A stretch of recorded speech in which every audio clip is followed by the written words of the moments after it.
Welcome back to the deep dive. Today we're looking at a product that promised to solve one of life's grossest problems, the toilet brush. That's right. But our sources suggest it might have, well, just created a much bigger one. A much, much grosser one, yeah. Okay. We are diving into the Baloriz Disposable Toilet Brush system, and this thing has really taken off on Amazon. Over 600 units sold recently. And the appeal is obvious. It's all about hygiene. You get rid of that disgusting bacteria-covered brush you've had for years. Exactly. You use a disposable head and toss it.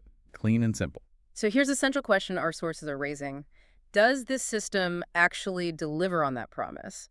Or did hundreds of people just buy a knockoff with a massive design flaw? And that's what we're focused on today, that gap between the marketing claims and what people are actually experiencing, and importantly, the hidden costs. Right. But before we jump in, we have to be really clear. This is just educational commentary. We're analyzing consumer products and marketing claims, not giving out any sort of medical or health advice. Okay, got it. So let's unpack the appeal first.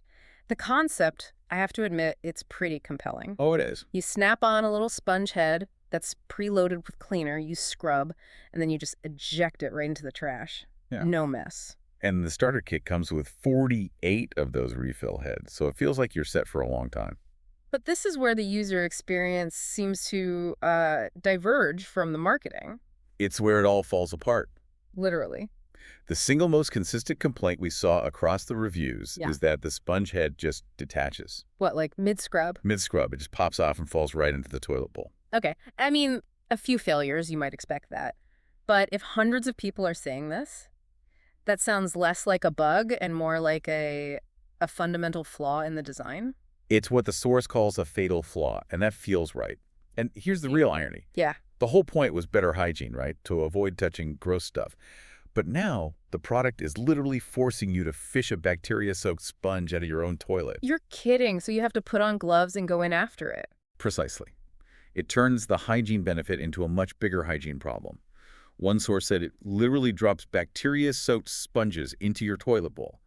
It completely contradicts the entire brand promise. The tool designed to keep you clean forces you to get your hands dirty. That's something else. And I imagine if the heads are failing, you're burning through those refills faster. You are. And that brings us right to the money, the ecosystem lock-in. Okay, let's talk about the cost. So that starter kit, the one with 48 heads, it costs about $20. And how does that compare to the main competitor? Clorox, right? Right. If you look at Clorox, they offer 36 refills for that same $20 price point. So do the math.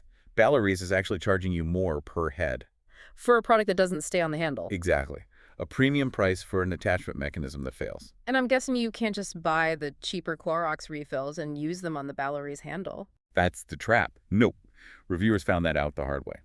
They look similar, but they are not compatible. So once you buy the Baloriz system, you are locked in. You have to keep buying their more expensive and, frankly, inferior refills. Wow. So beyond the wallet, let's talk about the other cost the sources brought up, the environmental one. Yeah, this is a big one. A normal reusable plastic brush is already pretty bad for the environment. It takes forever to decompose. Hundreds of years. But this system just multiplies that waste.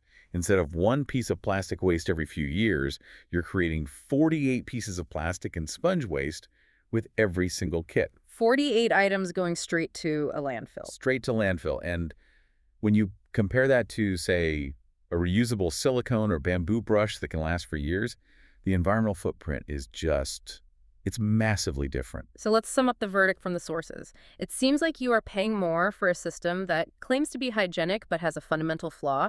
And on top of that, you're creating a ton of plastic waste. That's the synthesis.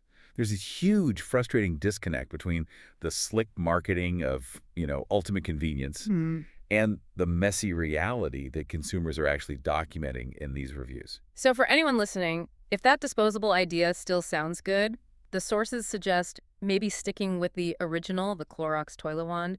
Its design is proven. The heads actually stay on. Or, even better, just switch to a reusable silicone or bamboo brush and avoid creating all that landfill waste in the first place. Right. It really leaves you with a final thought, so a question to consider. At what point does our search for convenience stop solving problems and start creating entirely new ones, whether it's a hygiene issue, a financial one, or an environmental cost?